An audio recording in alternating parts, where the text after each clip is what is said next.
আলহামদুলিল্লাহ, আজ আমরা আমাদের তৃতীয় ক্লাসে চলে এসেছি। তো শুরুতে আমরা কিছু শব্দার্থ দেখি এবং সেগুলো ভালো করে মুখস্থ করি। কুফলুন একটি তালা, মিফতাহুন একটি চাবি, সুন্দুকুন একটি বাক্স, সাআতুন একটি ঘড়ি, মিজাল্লাতুন একটি ছাতা, নাজ্জারাতুন একটি চশমা, সাইয়ারাতুন একটি কার, দাররাজাতুন একটি সাইকেল।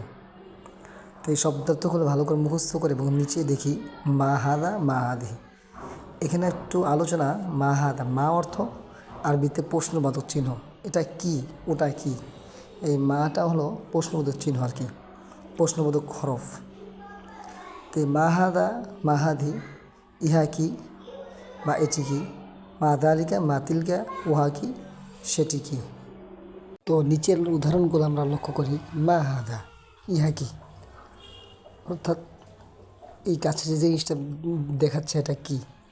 মা তিলকা উহা কি, মা হাদা ইহা কি, মা তিলকা উহা কি, মা হাদি ইহা কি।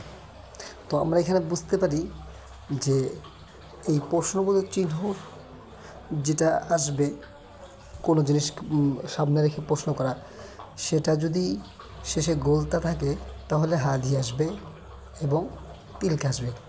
আর যদি শেষে গোলতা না থাকে তাহলে হাদা এবং দালিকা আসবে। যেমন মা হাদা ইহা কি, চাবি, মিফতাহুন শেষে কি নাই, গোলতা নাই, এই কারণে মা হাদা আসছে।